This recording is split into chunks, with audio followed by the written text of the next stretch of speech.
ভূমি ব্যান্ডের গায়ক সুরজিতের কথায় ও সুরে একটি গান কে না শুনেছেন? শৈল মাছ খাই না মুই, বোয়াল মাছ না খাই মুই, বোয়াল মাছের লম্বা লম্বা দাড়ি। না, বোয়াল মাছের দাড়ি গোঁফ নিয়ে অবশ্য আমার কোনো অভিযোগ নেই। বোয়াল আমি খাই না তাও নয়, বোয়াল আমার বেশ প্রিয় একটি মাছ। এই মাছের নানা ধরনের পদ আমি রান্না করি, তবে আজ আপনাদের সঙ্গে শেয়ার করছি পেঁয়াজ রসুন ছাড়া কালো জিরে বাটা দিয়ে বোয়ালের মাখো মাখো ঝোল। প্রিয় দর্শক বন্ধুরা, নমস্কার। মল্টিকার পঞ্চব্যঞ্জন চ্যানেলে আপনাদের সুস্বাগত। ভিডিওটি পছন্দ হলে লাইক এবং শেয়ার করবেন এবং চ্যানেলটিকে সাবস্ক্রাইব করে পাশে থাকবেন। বোয়াল মাছের এই রেসিপিটা করার জন্য আমাদের যা যা লাগছে সেটা হলো, প্রথমে আমি বেশ কয়েক পিস বোয়াল মাছ ভালো করে ধুয়ে এখানে রেখেছি।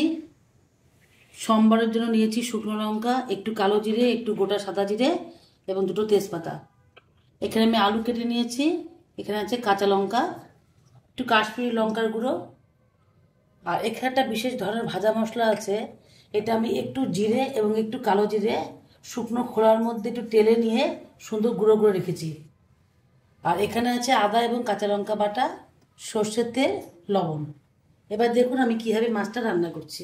কড়াইটা আমি গ্যাস জ্বালিয়ে বসিয়ে দিলাম গরম হওয়ার জন্য। ততক্ষণে আমি একটু মাছটা ম্যারিনেট করে নেব। বোয়াল মাছ যেহেতু প্রচণ্ড ফোটে, সেই জন্য একটু ভালো করে কাঁচা তেল মাখিয়ে নিতে হয়।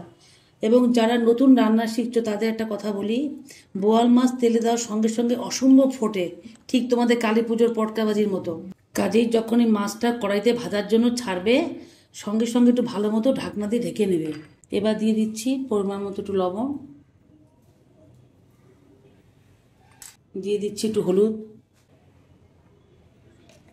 এবার খুব ভালো করে মাছের দুই দিক ভালো করে মাখিয়ে নেব।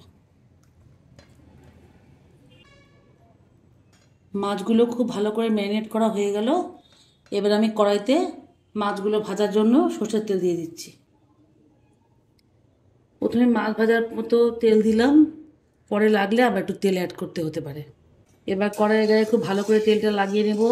মাছটা তেলে ছাড়ার আগে আমি হাতে ঢাকনাটা রেডি করে রাখবো, কারণ মাছটা তেলে পড়ার সঙ্গে সঙ্গে কিন্তু পটকাবাজির মতো ফুটতে শুরু করবে। তাই আগের থেকে নিজের নিরাপত্তাটা নিশ্চিন্ত করা দরকার। এবার আমি আস্তে আস্তে ছেড়ে দিচ্ছি।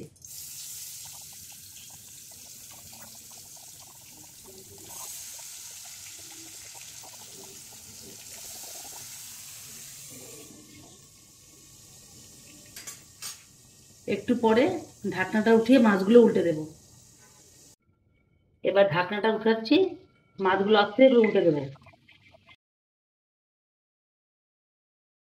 দেখুন প্রচণ্ড ফুটছে, কাজে ঢাকনাটা আরেকবার লাগিয়ে দিচ্ছি, আবার ঢাকনাটা উঠিয়ে দিচ্ছি। এবার মাছগুলো নামিয়ে দেবো।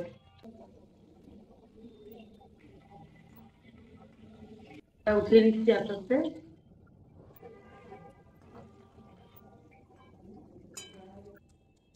ঠিক এইভাবে বাকি মাছগুলো আমি আস্তে আস্তে ভেজে নেব।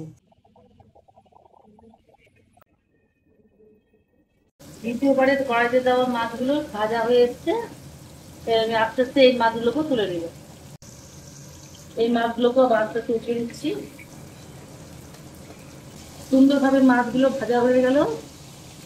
এইসব মাছ কখনই খুব বেশি কড়া ভাজলে ভালো হবে না, মাঝারি মাপে ভাজলেই ভালো হবে।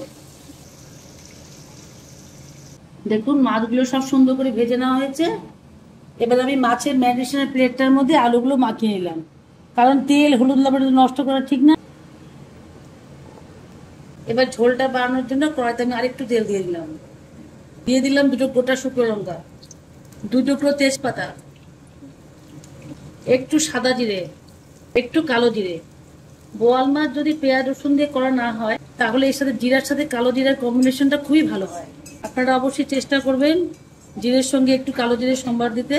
আমি যে ভাজা মশলাটা তৈরি করেছি সেটাও আমি জিরে এবং কালো জিরে দুটোই শুকনো খোলা তেলে নিয়ে গুঁড়ো করে রেখেছি। এতে অদ্ভুত সুন্দর একটা গন্ধ হয়। এবার ভালোভাবে ফোড়নের মশলাটা ভাজা হয়ে গেলে আমি আলুগুলো ছেড়ে দেব।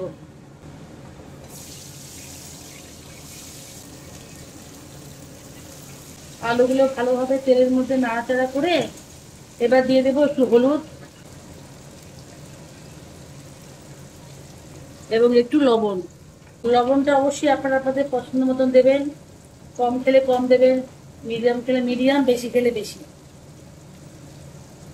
আমি মোটামুটি ছোট চামচে 2 চামচ লবণ দিলাম। এবার আবারও আলুগুলো ভালো করে উল্টে পাল্টে ভেজে নেব।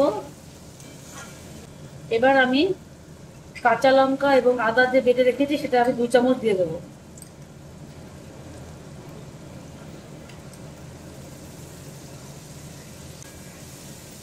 আবারও ভালো করে ভেজে নিচ্ছি।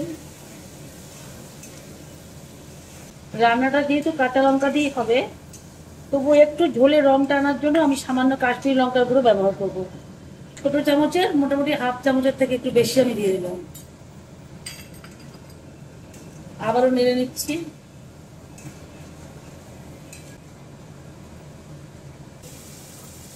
আদা লঙ্কা বাটা দিয়ে ভালো করে কষানো হয়ে গেল। এবার আমি গরম জল দিয়ে দিচ্ছি। আমার আগের ভিডিওগুলোতেই আমি বলেছি আমি সবসময় মাছ বা মাংস রান্না করার সময় গরম জলটা ব্যবহার করি। এতে ঝোলের সবজিটা তাড়াতাড়ি সেদ্ধ হয়ে যায়, প্লাস স্বাদটাও বজায় থাকে।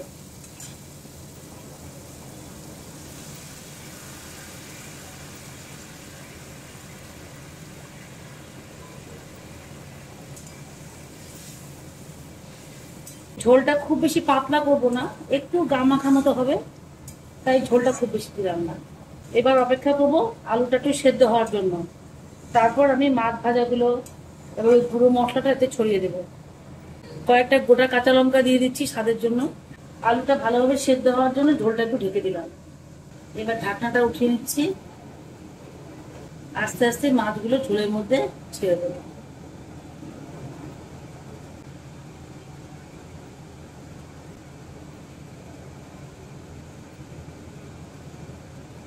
এবার একটু ঢাকা দিয়ে দেবো, মাছের মধ্যে ঝোলের সঙ্গে লবণগুলো ঢোকে।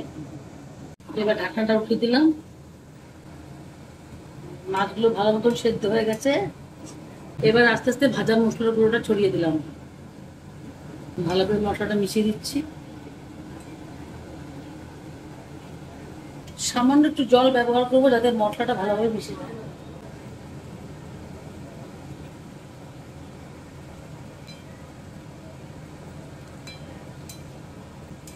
এই অবস্থায় একটু ধনেপাতা ছড়িয়ে দিলে ঝোলটার স্বাদ আরো বেশি বাড়বে।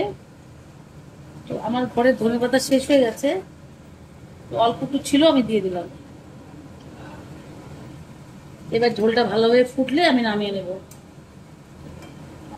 জিরে কালো জিরে বাটা দিয়ে বোয়াল মাছের ঝোলটা একদম কমপ্লিট। এবার আমি একটি পাত্রে সুন্দর করে ঢেলে নেব। দেখুন তো রান্নাটা দেখতে কেমন লাগছে। গরম ভাতের সঙ্গে রেসিপিটা একবার ট্রাই করে দেখুন। কথা দিচ্ছি স্বাদে ও গন্ধে মন একদম ভরে যাবে। ভিডিওটি ভালো লাগলে সাবস্ক্রাইব করে অবশ্যই পাশে থাকবেন। ধন্যবাদ।